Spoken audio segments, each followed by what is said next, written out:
Estamos no Mosteiro Santa Cruz de Coimbra, casa dos Conos Regrantes de Santo Agostinho e um dos centros musicais portugueses mais importantes durante os séculos XVII e XVIII.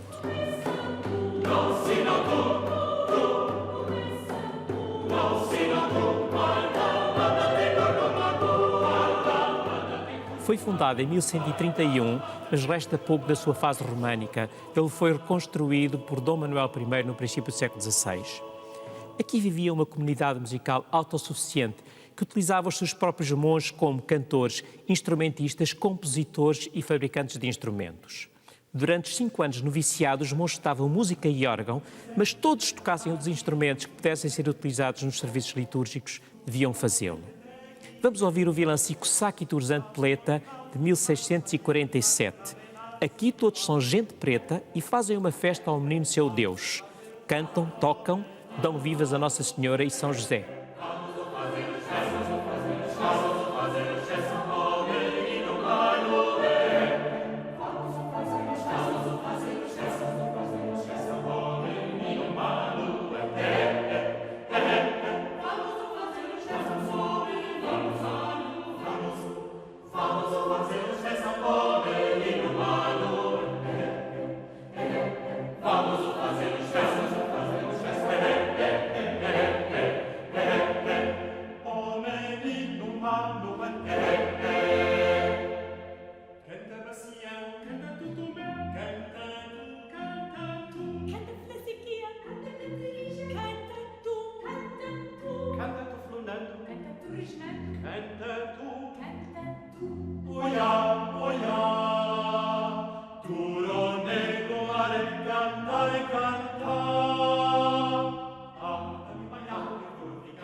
Viva, viva esse menino que a deusa é. Viva Manuel, Nascemos de uns maios, era luz rei que a deusa é. Que a de forrase de preta preta que cativou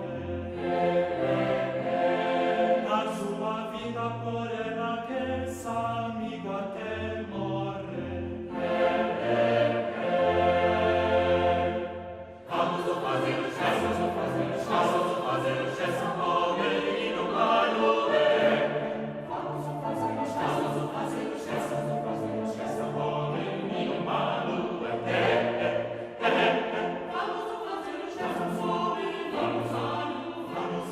gesto, vamos fazer o gesto, ao menino Manuel. Vamos fazer os gestos, o menino Manuel. O que acabámos de ouvir foi um negro do século XVII. São peças em várias línguas, português, castelhano, crioulo ou outras, que aparecem misturadas em diálogo ou com exotismos. São muito provavelmente uma imitação dos negros quando tentavam falar português. Tenho comigo o musicólogo Rui Vieira Neri. Muito obrigado por estares aqui. Obrigado pelo convite. Como aparecem os negros? Olha, aparecem, antes de mais nada, com a própria constituição das comunidades africanas em Portugal, com o tráfico de escravos, que de facto traz consigo danças, cantos africanos que nunca tinham sido ouvidos em Portugal.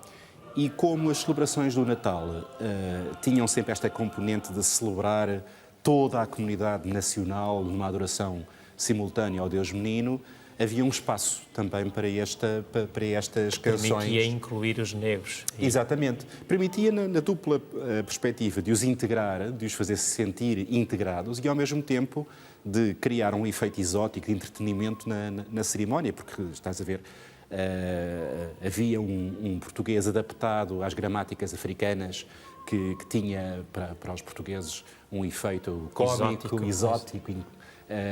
Havia todas as danças com ritmos fortes africanos, com percussões, com gritos rituais, que nós ainda hoje sentimos nesta música quando a interpretamos. Portanto, do ponto de vista do espetáculo litúrgico, era um sucesso esmagador.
Estes vilancicos são quase todos sobre o Natal.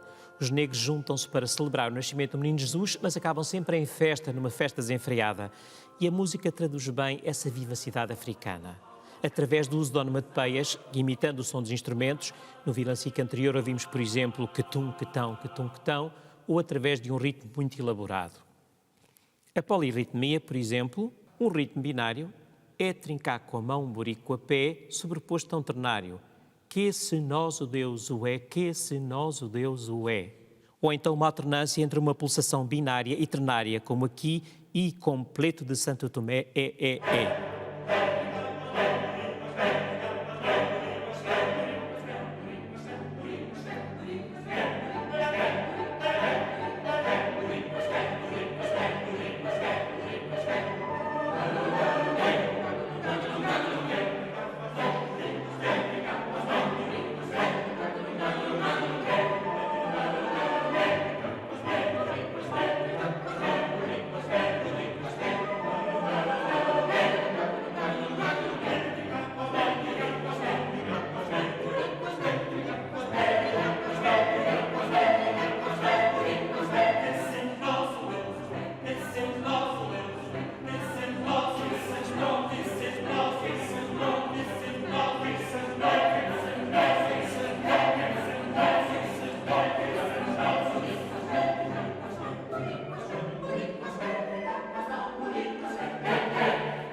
falámos várias vezes em vilancicos. O que são os vilancicos? Os vilancicos são basicamente canções de amor. E eram as canções que se cantavam na corte portuguesa no século XV e XVI, com textos de alguns dos maiores poetas portugueses, até Camões, e com música dos melhores compositores de corte da época. Mas a partir... uma forma específica? Tinham uma forma A, B, B, A, quer dizer, formavam ali um refrão. Mas o que é certo é que, a partir de meados do século XVI, estas canções amorosas começam a entrar na igreja, na própria cerimónia litúrgica, nas festas mais alegres, sobretudo nas festas de Natal, nas festas dos Reis, da Conceição, do Corpo de Cristo, que eram momentos muito felizes, muito joviais, e em que se queria criar um ambiente de festa mágica dentro da igreja. E, portanto, fazem-se vilancicos sobre temas religiosos, embora muitas vezes recheados de alusões um bocadinho profanas. Pode continuar a haver uma canção de amor entre um pastor e uma pastora, mas no fim eles vão adorar o Deus menino em Belém. Portanto, é um género que nem é religioso, nem é profano, está um pouco a meio caminho. Está a meio caminho, é tolerado pela Igreja. Nem sempre, aliás. Mas nesta altura, em Portugal, é encarado como uma atração quase que de marketing. Inclusive há autores da Igreja que censuram, acham que é uma coisa muito profana, mas a Igreja sempre achou que o efeito de atração de público para estas cerimónias era tão grande e ajudava de tal maneira a encher o templo que era necessário tolerá-los e até encorajá-los. E nós sabemos que havia, inclusive, grandes rivalidades entre as várias sés e os grandes mosteiros do país a mostrar quem era capaz de fazer vilancicos mais monumentais, mais festivos, mais brilhantes nestas festas, sobretudo de Natal. As festas nem sempre acabam bem. No próximo vilancico, a negra Antonia bebeu demais e não para de se queixar que muito lhe dói a cabeça. Aliás, os colegas troçam dela, acham que ela se está a armar em grande dama, quando afinal de contas está literalmente a recuperar de uma grande bebedeira. E se pensarmos que quem cantava a negra Antónia era um cônego de Santa Cruz, respeitável, ainda mais divertido o efeito devia ser.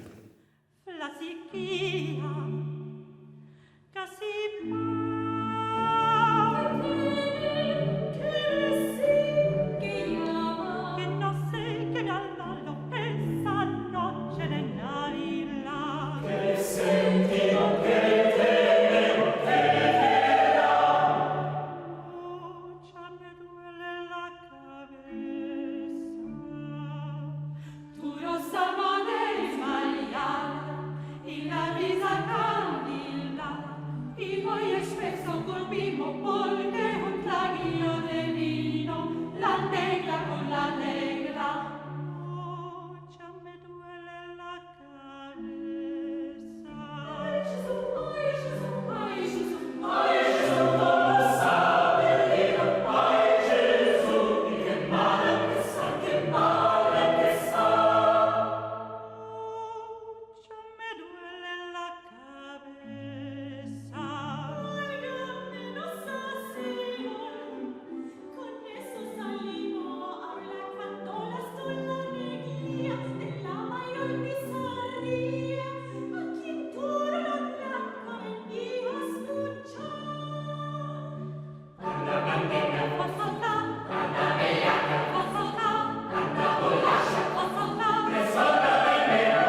Estes vilancicos estão vivos, não seriam também encenados, dançados aqui em Santa Cruz de Coimbra?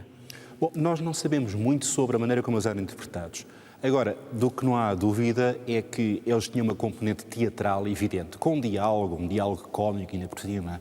E até os opositores dos vilancicos justamente acusavam este género de transformar a Casa de Deus num teatro.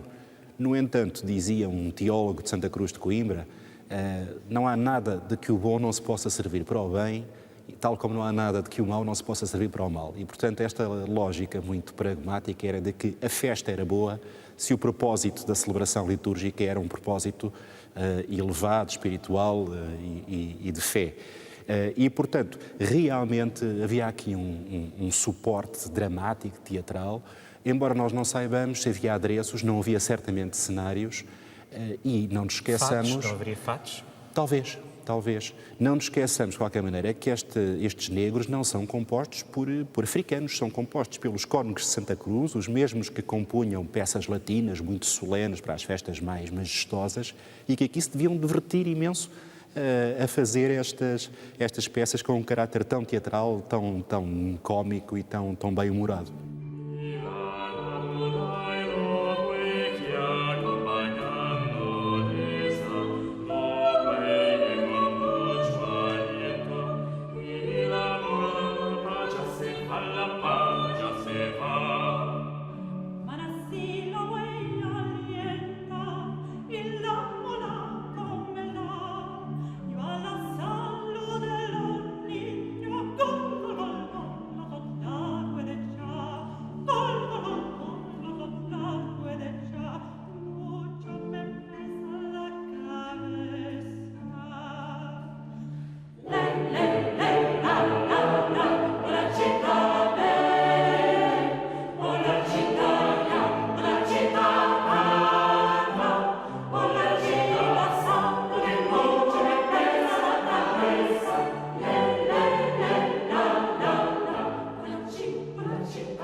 No vilancico vamos ouvir agora Olá ao quem está aí.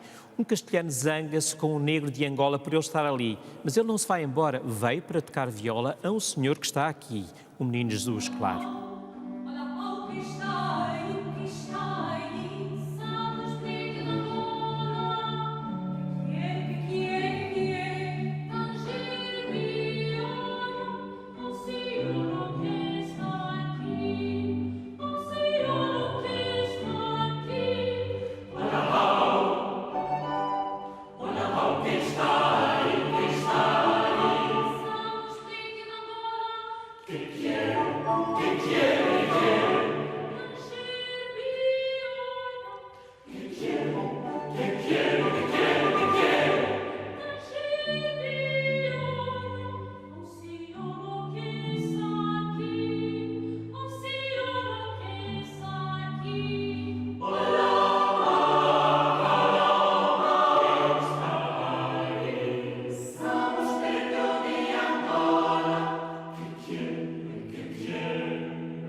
E a graça toda é que este vilancico é composto já depois da restauração e, portanto, ao mesmo tempo que acolhe com entusiasmo a presença dos cantores negros, tem ao mesmo tempo uma discussão entre portugueses e espanhóis sobre quem canta melhor para o Menino Jesus. E, claro, o instinto patriótico ganha e a conclusão é que são mesmo os portugueses.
Este é o manuscrito 50, um dos volumes preciosos que estão aqui na Biblioteca Geral da Universidade de Coimbra.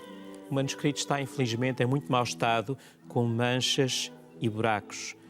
Os pigmentos da tinta têm ferro e o óxido do ferro vai fazer buracos no próprio manuscrito.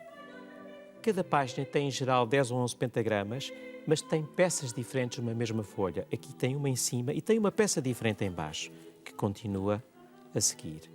E o problema é que muitas vezes uma mesma peça está espalhada ao longo do volume. Aqui começa, Olá Alken está aqui, Natal de 648, 1648, claro, mas depois segue adiante a folha 60, ou seja, lá muito mais à frente.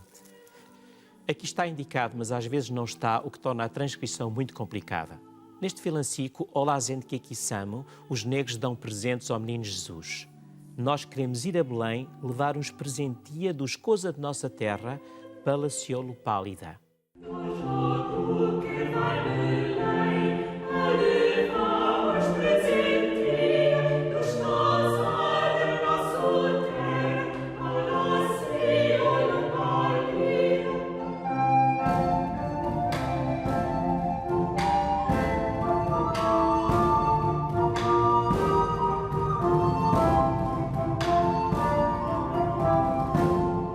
Quando chegamos a Belém, com tambores, atabalos e castanholas, fazemos uma grande folia, porque hoje, às Zente Peleto, se abrirão as glórias do céu.